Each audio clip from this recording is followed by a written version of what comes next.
काही वर्षांपूर्वी माझ्यावर आरोप झाले, मात्र 15 वर्ष झाले तरी अद्याप काहीही समोर आलं नाही।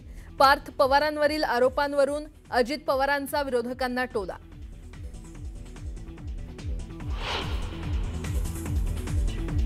मातोश्रीवर घिरट्या घालणारं ड्रोन हे MMRDAचं पॉड टॅक्सी प्रकल्पाच्या सर्वेक्षणासाठी ड्रोनचा वापर।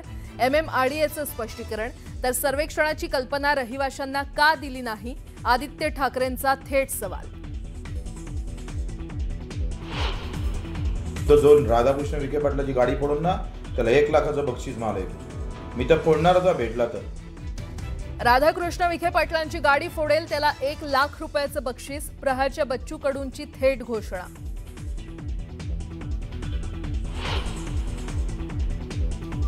मनोज जरांगेंना मुंबई पोलिसांची नोटीस। मराठा आरक्षणासाठी विनापरवानगी उपोषण केल्याप्रकरणी नोटीस। सकाळी 11 वाजता चौकशीला हजर राहण्याची सूचना। नंदुरबारमध्ये 50 विद्यार्थी असलेल्या स्कूल बसचा अपघात। बस 100 ते 150 फूट खोल दरीत कोसळली। 2 विद्यार्थ्यांचा मृत्यू। आणि बिहार निवडणुकीसाठी दुसऱ्या टप्प्यासाठीचा प्रचार थंडावला। उद्या 122 जागांवर होणार मतदान। पोलिसांकडून शेवटच्या टप्प्यासाठी कडेकोट सुरक्षा। बातमीपत्रामध्ये आता पाहणार आहोत सकाळच्या महत्त्वाच्या 100 बातम्या अतिशय वेगवान स्वरूपात। सुरुवात करूयात। उद्धव ठाकरे आणि संजय राऊतांनी भोळ्या भाबड्या चंद्रहार दादाला फसवलं, त्यांना निवडणुकीला उभं केलं आणि विशाल पाटलांना निवडून दिलं। आता चंद्रहार पाटलांना राज्यसभेवर वाजत गाजत घेऊन जाऊया असं वक्तव्य करत शहाजी बापू पाटलांनी उद्धव ठाकरेंवर टीका केली। आमच्या पैलवान गड्याचा नाद नाही करायचा, नाद केला तर एकच फाईट, वातावरण टाईट असं म्हणत उपमुख्यमंत्री एकनाथ शिंदेंनी चंद्रहार पाटलांचं कौतुक केलं। चंद्रहार पैलवान जरी असला तरी तो उसासारखा गोड आहे। रक्तदान शिबिर, गोवंश संरक्षण असे विविध सामाजिक उपक्रम चंद्रहार पाटील राबवतो। बच्चू कडूंच्या इशाऱ्यानंतर मंत्री विखे पाटलांनी प्रतिक्रिया दिली आहे। बच्चू कडू आपल्याशी बोलले असते तर खुलासा दिला असता। माध्यमांना दिलेला खुलासा बच्चू कडूंनी ऐकला पाहिजे। त्यांचा अजून काही गैरसमज असेल तर त्यांच्याशी बोलेन। बच्चू कडू माझे चांगले मित्र असून त्यांचा गैरसमज दूर करून आमची मैत्री आणखी दृढ करेन असं वक्तव्य विखे पाटलांनी केलं। बच्चू कडू चिथावणीखोर वक्तव्य करून कायदा सुव्यवस्था बिघडवत असल्याचा आरोप आमदार प्रवीण तायडेंनी केलाय। तर जेवढं वय कडूंचं आहे तेवढा अनुभव विखेंना असल्याचं म्हणत त्यांनी जोरदार टीका केली। पालकमंत्री नितेश राणेंनी सिंधुदुर्ग जिल्ह्यातील 192 वाडी वस्त्यांची आणि 25 रस्त्यांची जातीवाचक नावं बदलण्याचा निर्णय घेतलाय। या निर्णयानंतर पालकमंत्री नितेश राणेंचा भव्य नागरी सत्कार करण्यात आला। पुणे प्रकरणात चौकशी सुरू आहे। चौकशीअंती सर्व सत्य बाहेर येईल असं उपमुख्यमंत्री अजित पवार म्हटलेत। मुंढवा जमीन प्रकरणात आमचा 1 रुपयाचाही व्यवहार नाही, पण चुकीच्या आरोपांमुळे बदनामी होते असं अजित पवार म्हटले। मुख्यमंत्र्यांनी अजित पवारांचा राजीनामा घेण्याची मागणी लक्ष्मण हाकेंनी केली आहे। राजीनामा न घेतल्यास आंदोलन करण्याचा इशारा हाकेंनी दिलाय।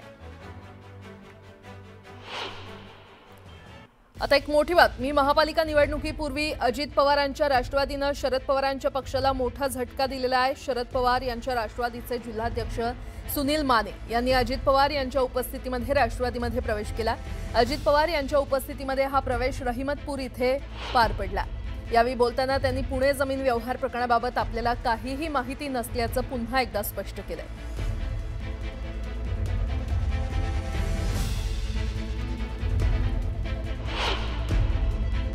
मला वेगवेगळ्या ठिकाणी टार्गेट केलं जातं। आता ही जी घटना घडायला नको होती ती घडली। मला काही त्याच्याबद्दल माहिती नव्हतं। मी म्हणलं माहिती घेऊन सांगतो। आता काही जण म्हणले एवढी मोठी माहिती दादाला नाही, काही माहिती कशी नाही? अरे बाबा, दादा ही सकाळी 6ला कामाला लागतोय, ते रात्री 10-11ला घरी जातोय, त्याच्यामुळे मला नाही माहिती। नंतर मी माहिती घेतली, त्याच्यात काहीच व्यवहार झाला नाही। 1 रुपया कुणाला दिलाही नाही, 1 रुपया घेतलाही नाही। आता त्याची कमिटी झालेली आहे, मुख्यमंत्र्यांनी लक्ष घातलंय, तिघांच्यावर FIR दाखल झाला। 70,000 कोटीचा आरोप झाला। अरे म्हणलं त्या 70,000 कोटीतले 100च कोटी मला दे, बाकी सगळे तू घेऊन जा। माझं 10 पिढ्या बसून खातील 100 कोटी, पण काय ते मला कोणी दाखवना कुठं पैसे तर काय पैसे। धाडी टाकल्यास सगळं काही केलं। माझ्या नातेवाईकांच्यावर 22 ठिकाणी धाडी टाकल्या। एवढा मला त्याच्यामध्ये त्रास झाला, पण मी सहन केला. मी आता जास्त वेळ आपला घेत नाही, परंतु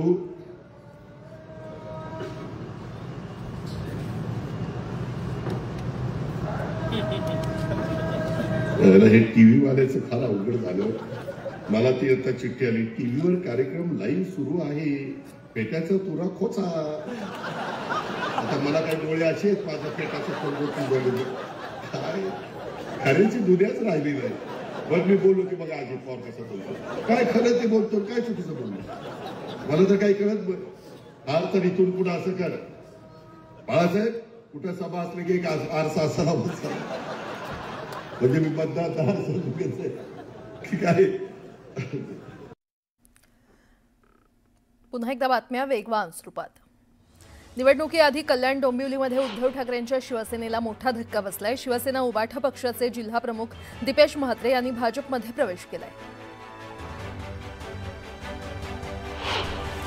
कोणत्याही कमिटमेंटसाठी आलो नाही, सर्वसामान्यांना न्याय देण्यासाठी भाजपमध्ये प्रवेश केला. माझी कुणावरही नाराजी नाही, असं वक्तव्य दीपेश म्हात्रे यांनी केलंय. महापालिका निवडणुकीपूर्वी अजित पवारांच्या राष्ट्रवादीनं शरद पवारांच्या पक्षाला मोठा झटका दिला. शरद पवार यांच्या राष्ट्रवादीचे जिल्हाध्यक्ष सुनील माने यांनी अजित पवार यांच्या उपस्थितीमध्ये राष्ट्रवादीमध्ये प्रवेश केला. अजित पवार यांच्या उपस्थितीमध्ये रहिमतपूर इथे पक्षप्रवेश पार पडला. मंत्री भरत गोगावले आणि आमदार महेंद्र दळवींनी सुनील तटकरेंना धक्का दिला. तटकरेंचे समर्थक सुरेश महाबळे आणि चंद्रकांत लोखंडे यांनी शेकडो कार्यकर्त्यांसह शिवसेनेमध्ये प्रवेश केला.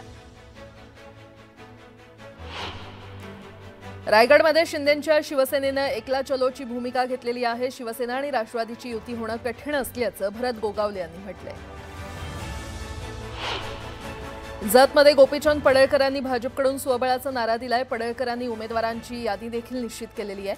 महायुती म्हणून कुणाचाही प्रस्ताव आला नाही, प्रस्ताव आल्यावर विचार करू, अशी प्रतिक्रिया पडळकर यांनी दिली आहे. पुण्यात शिवसेना आणि पतितपावन संघटनेची युती होणार आहे. पुण्यामध्ये दोन्ही संघटनांचा कार्यकर्ता मेळावा पार पडला. या मेळाव्यातून युतीची घोषणा करण्यात आली आहे. मूळ ओबीसीला उमेदवारी द्यायची हा पवारांचा निर्णय अतिशय योग्य असल्याचं म्हणत विनोद पाटलांनी शरद पवारांचे आभार मानलेत.